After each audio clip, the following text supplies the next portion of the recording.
Hello class 12th. Now question number 21 from 3.2. Assume x, y, z, w, p. These are 5 matrices whose order is 2n, 2n of x, 3k, 2p and 3pk of y, z, w, p respectively. Choose the correct answer in question number 21 and 22. ये जो detail दिया गया है, ये जितना भी information, ये दो क्वेश्चंस के लिए है, 21 और 22 दोनों के लिए. 21 में क्या है, the restriction on N K and P so that P Y plus W Y will be defined. N K P के लिए वो रेस्ट्रिक्शन, वो कंडीशंस क्या हो सकती हैं जिसके लिए P Y plus W Y define हो जाए. तो देखिए सॉल्यूशन में देखिएगा, P Y plus W Y define हो मतलब ये फाइंड किया जा सके, ये डिफाइंड रहे. तो देखिए P Y plus W Y मैंने लिखा P Y plus W Y. अब पी का जो ऑर्डर है, पी लास्ट मैट्रिक्स है, उसका ऑर्डर है पी क्रॉस के, मैंने लिख दिया. ऐसे ही वाई का जो ऑर्डर है सेकेंड 3 क्रॉस है, वो ऐसे ही डब्ल्यू का और वाई का. अब जरा देखिएगा यहाँ पर, देखिए p इंटू वाई दोनों मैट्रिक्स का मल्टीप्लाई हो रहा है. मल्टीप्लाई कब पॉसिबल है, जरा देखिएगा. p मैं यहाँ लिख देता हूँ. देखिए मल्टीप्लाई कब होता है, मैंने कहा था जब मल्टीप्लाई चेक करना हो तो दोनों के ऑर्डर्स को एक पास लिखिए. p क्रॉस के पहले मैट्रिक्स का ऑर्डर और दूसरे मैट्रिक्स का ऑर्डर 3 क्रॉस के, ठीक है ना. ये डिफाइन हो, P Y plus W Y define हो, ये हमें करना ही है. तो उसके लिए कंडीशन क्या हो सकती है, पहली कंडीशन डिफाइन हो. P Y plus W Y आने के लिए सबसे पहले पी इंटू वाई और डब्ल्यू इंटू वाई का आना जरूरी है. जब वो मल्टीप्लाई हो सकते हैं तब उनका ऐड होना जरूरी है. तो पी इंटू वाई मल्टीप्लाई तभी होगा जब ये दो पास वाले इक्वल होंगे, यानी k इज इक्वल टू 3 होना ही चाहिए, ठीक है ना. यानी k इज इक्वल टू 3 होना चाहिए. k इज इक्वल टू 3 ये फिक्स हो गया है. अब w इंटू वाई में देखिएगा जरा, w इंटू वाई में क्या होगा, n इंटू 3 एंड 3 इंटू के. अब इसमें देखिए ये तो सेम है ही, 3 इज इक्वल टू 3, ठीक. उससे हमें मतलब यहाँ से हमें कुछ मिलता नहीं है, कोई इन्फॉर्मेशन नहीं मिल रही. यहाँ से k इज इक्वल टू 3 मिला. अब देखिए मेरे पास जो 4 ऑप्शंस थे ए बी सी डी, उनमें k इक्वल 3 कहाँ पर है, k इक्वल 3 फर्स्ट में है और ये ए में और सी में, दो जगह पर. यहाँ बी और डी में तो है ही नहीं, k इज इक्वल टू 3 है ही नहीं, इसलिए ये दो तो ऑप्शन हो ही नहीं सकते. यानी इन दो में से ही कोई एक होगा, ठीक. अब देखना ये है कि इन दो में से कौन सा होगा, तो उसके लिए मुझे और आगे प्रोसेस करना होगा. इतना मुझे मिल चुका है कि k इज इक्वल टू 3 तो आएगा ही आएगा. अब इसके बाद देखिएगा p इंटू वाई जब हो जाएगा तो p इंटू वाई जो मुझे मिलेगा मैट्रिक्स पूरा, जो पूरा मैट्रिक्स होगा प्रोडक्ट, उसका ऑर्डर क्या होगा, वो ऑर्डर निकालने के लिए फर्स्ट और ये लास्ट वाला हम लोग देखते हैं. यानी इसका ऑर्डर बनेगा p क्रॉस के, ठीक है ना.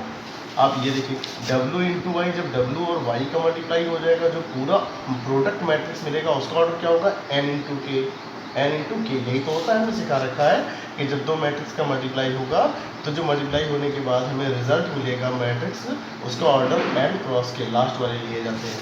अब देखिए ये दो मैट्रिक्स हैं, इनको हमें ऐड करना है. दो मैट्रिक्स ऐड तभी हो सकते हैं जब उनका ऑर्डर सेम हो. मतलब p क्रॉस के इसका है तो p क्रॉस के उसका भी हो, यानी कि नंबर ऑफ रो जितनी इसमें हो उतनी ही इसमें हो, नंबर ऑफ कॉलम जितने इसमें हो नंबर ऑफ कॉलम उतने ही इसमें भी हो.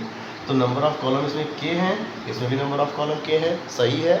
और नंबर ऑफ रो इसमें p है और नंबर ऑफ रो इसमें n है. तो जो ये p और n है इन दोनों का इक्वल होना ज़रूरी है. ये इक्वल जब होंगे तभी इनको हम ऐड भी कर सकते हैं. यानी कि P Y plus W Y ये डिफाइन होगा जब ये p इक्वल n हो और दूसरा k इज इक्वल टू 3 हो. यहाँ से हमें मिला p is equal to n. तो आप ये देखिए इन दोनों जगहों पर k इज इक्वल टू 3 तो दोनों जगहों था, p इक्वल n कहाँ है, a में.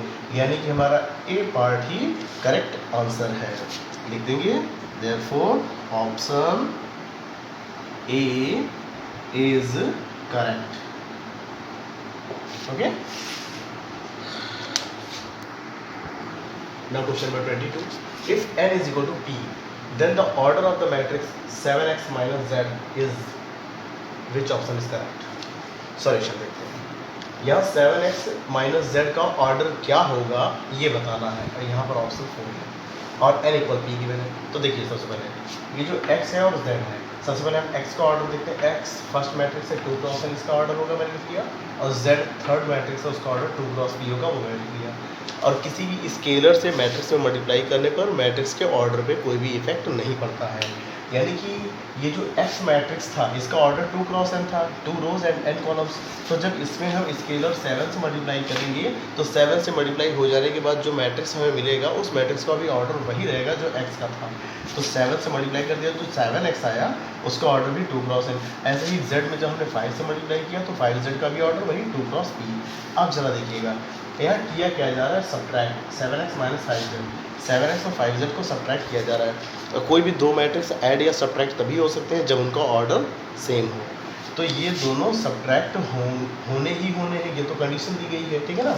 तो ये कब हो सकते हैं, जब इनका ऑर्डर सेम हो, यानी कि 2 cross n is equal to 2 cross p, ठीक है ना। अच्छा यानी कि 2 क्रॉस n ये इक्वल होना चाहिए 2 क्रॉस p के। तो इसमें 2 तो हमें सेम दिख रहा है, ये n और p डिफरेंट है, तो वो तो क्वेश्चन में गिवन है ना कि n is equal to p।